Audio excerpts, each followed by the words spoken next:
देखिए, डिप्रेशन जो है ये बहुत ज़रूरी है कि हम समझें कि डिप्रेशन क्या है, क्योंकि आजकल आपने हर किसी के या हर दूसरे आदमी के मुंह से ये बात सुनी होगी,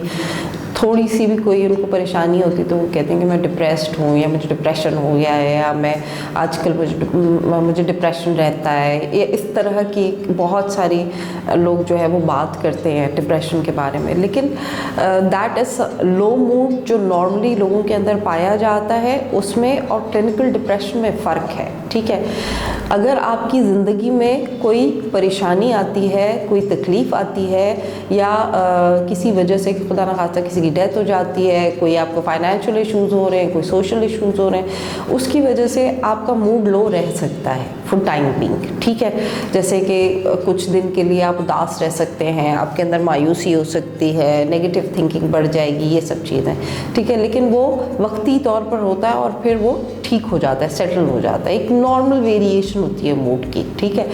लेकिन जब आप कह देते हैं कि क्लिनिकल डिप्रेशन है, जिसे हम डिप्रेशन कहते हैं, जो कि एक बीमारी है, ठीक है, नफ्सियात की एक बीमारी या दिमाग की एक बीमारी है जिसको डिप्रेसिव डिसऑर्डर कहा जाता है। अच्छा, देखिए, डिप्रेशन जो क्लिनिकल डिप्रेशन होता है उसके सिम्टम्स जो है एक सेट ऑफ सिम्टम्स हैं। ठीक है, सबसे पहले जो मोस्ट इम्पॉर्टेंट है वो है लो मूड, यानी कि उदासी सी रहना या मिजाज में जो है ना वो एक उदासी का होना। ठीक है, मोस्ट ऑफ द डे, ठीक है, and most of the time. ठीक है, अच्छा, दूसरा है हमारे पास लैक ऑफ एनर्जी, जिस्म में ताकत का ना होना। ठीक है, बहुत सुस्ती महसूस करना, सुबह को बिस्तर से उठना मुश्किल लगता है लोगों को, तकलीफ़ होती है बहुत ज़्यादा, काम नहीं किया जाता,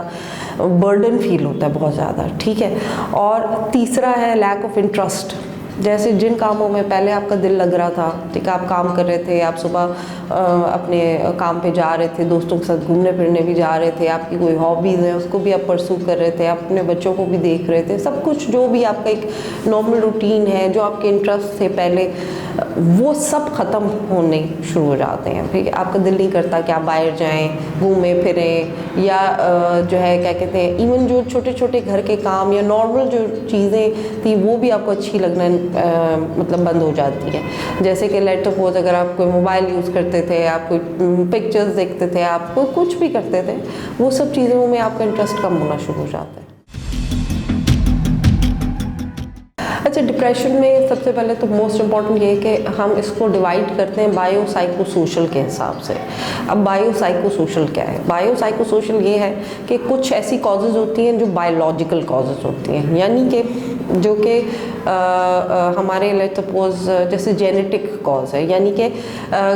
ख़ानदानों में, जीन्स में जो है कुछ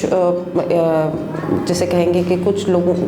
जेनेटिकली ये पाया जाता है लोगों के अंदर। ठीक है, जेनेटिकली इनहेरिटेड है, ये बायोलॉजिकल कॉज है। ठीक है, उसके अलावा दिमाग में कुछ न्यूरोकेमिकल्स की कमी हो जाती है जिसकी वजह से ये प्रॉब्लम होती है। ठीक है, तो ये बायोलॉजिकल कॉजेज़ होती हैं। ठीक है, हमें अनीमिया हो गया या हाइपोथायरॉयडिज्म होता है, यानी कि जो है गले का जो गदूद होता है वो उसमें प्रॉब्लम्स होती हैं, तो वो ये सब बायोलॉजिकल कॉजेज़ में आती हैं। ठीक है, साइकोलॉजिकल कॉजेज़ में आती हैं कि बचपन में आपको कोई ट्रॉमा हुआ है, लेट्स सपोज कोई अब्यूज़ हुआ है, फिज़िकल, सेक्सुअल, मेंटल, कोई भी, तो वो आपकी मेमोरीज़ के साथ जो है लॉन्ग लास्ट कर रहा होता है। ठीक है, वो साइकोलॉजिकल कॉजेज़ में आती हैं चीज़ें। ठीक है, आपको जो स्ट्रेसर्स हैं एनवायरनमेंट में, ठीक है, बॉस आपका अच्छा नहीं है, बीवी के साथ लड़ाई झगड़ा है, फाइनेंशियल इश्यूज़ हैं, फाइनेंशियल क्रंच है, और चीज़ें जो भी आपके जो एनवायरनमेंट में पाई जाती हैं वो साइकोलॉजिकल कॉजेज़ हैं बेसिकली। ठीक है, और जो साइकोलॉजिकल है और सोशल भी वही हैं बेसिकली। ठीक है, जो आपके सोशल सर्कल में जो इश्यूज़ हो रहे होते हैं वो, तो ये सब चीज़ें जो हैं इसको हम इन बायोसाइको सोशल के हिसाब से बेसिकली डिवाइड करते हैं। डिप्रेशन बेसिकली देखें, जो क्लिनिकल डिप्रेशन है, अगर माइल्ड डिप्रेशन है तो उसमें हम ये करते हैं कि हम पेशेंट्स को भेज देते हैं फॉर जो है टॉक थेरेपी जिसे हम कहते हैं, या फिर आप साइकोथेरेपी आजकल जो कहा जाता है, साइकोथेरेपी के लिए हम भेज देते हैं माइल्ड फॉर्म ऑफ डिप्रेशन में। ठीक है, क्योंकि कभी कभी ये होता है कि जो माइल्ड फॉर्म ऑफ डिप्रेशन होता है वो खुद ही सबसाइड भी हो जाता है। ठीक है, और थ्रू सेशन सेशंस और थेरेपी के थ्रू भी बेहतर हो जाता है। लेकिन ये है कि अगर मॉडरेट टू सीवियर डिप्रेशन है, यानी कि शदीद किस्म का डिप्रेशन मौजूद है, ठीक है, दरमियाने दर्जे से शदीद किस्म के सिम्टम्स उनके अंदर पाए जा रहे हैं, तो फिर उसके लिए मोस्ट इम्पॉर्टेंट ये है कि दवाओं का इस्तेमाल किया जाए, एंटी डिप्रेसेंट्स दी जाती हैं, ठीक है। और एंटी डिप्रेसेंट्स के साथ साथ हम ये भी रिकमेंड करते हैं कि पेशेंट जो है वो कॉग्निटिव बिहेवियर थेरेपी कराए, यानी कि जो है वो साइकोथेरेपी की एक फॉर्म है कॉग्निटिव बिहेवियर थेरेपी, उसके लिए मरीज़ों को हम रेफ़र करते हैं, ताकि ये है कि उससे ये होता है फ़ायदा कि मरीज़ जल्दी रिकवर होना शुरू हो जाते हैं, उनके अंदर बेहतरी जल्दी आती है। और फिर ये क्योंकि ये जो ट्रीटमेंट है ये तकरीबन 6 से 9 महीने का ट्रीटमेंट होता है फॉर फर्स्ट टाइमर्स, जिनको पहली मरतबा डिप्रेशन के सिम्टम्स या अलामात आई हैं, ठीक है, तो उनके अंदर जो है ये देखा गया है कि उनके अंदर हम कम से कम भी 6 से 9 महीने दवाई देते हैं टू प्रिवेंट द रिलैप्स, और रिकवर करने में। और फिर उसको हम जो है वो कुछ अर्सा चलाते हैं, 9 महीने तक चला के फिर उसको हम स्लोली टेपर करके बंद करने की कोशिश करते हैं। तो उनके अंदर ये भी देखा गया कि डिप्रेसिव जो पेशेंट्स होते हैं उनके अंदर रिलैप्स बहुत कॉमन है।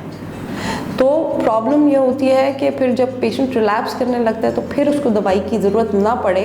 और वो ये जो कॉग्निटिव बिहेवियर थेरेपी है इससे इनको हेल्प मिलती है बहुत ज़्यादा। तो ये है कि इसलिए कॉग्निटिव बिहेवियर थेरेपी का भी बहुत अच्छा रोल है इसमें डिप्रेशन। देखिए, जो सीवियर डिप्रेसिव इलनेस के साथ जो लोग होते हैं, जिनको सीवियर एक तो डिप्रेशन होता है, दूसरी बात ये है कि जिनका सोशल सपोर्ट नहीं होता अच्छा, यानी कि फैमिली सपोर्टिव नहीं होती है, जो उनकी बीमारी को नहीं समझ सकती है, इलाज नहीं होता, नेगेटिव थॉट्स होती हैं, जो है फ्यूचर के बारे में बहुत जो है वो नेगेटिव थॉट्स आती हैं, गिल्ट होता है, रिमोर्स होता है इनको, ठीक है। और बेसिकली ये होता है कि जो लोग, उनको ऐसे लगता है कि ज़िंदगी में अब कुछ है नहीं करने को, होपलेस हो जाते हैं बहुत ज़्यादा। ऐसे लोगों के अंदर होपलेसनेस बहुत ज़्यादा होती है, तो वो बेसिक और अनट्रीटेड रहते हैं, ठीक है, और बहुत अरसे तक अनट्रीटेड रहते हैं और वो उस तकलीफ़ से गुज़र रहे होते हैं, ठीक है, और उसको आइडेंटिफाई नहीं कर रहे होते कि ये किस वजह से हो रहा है मेरे साथ, ठीक है। और घर वाले जो है वो क्रिटिसाइज़ कर रहे होते हैं, टोंट के काम नहीं करता, जो है वो घर को नहीं संभाल रहा, या नॉर्मल जो रूटीन के काम है वो नहीं कर पा रहा, और वो उसकी तकलीफ़ को नहीं समझ पा रहे होते हैं। तो फिर ऐसे लोग they end up in doing suicide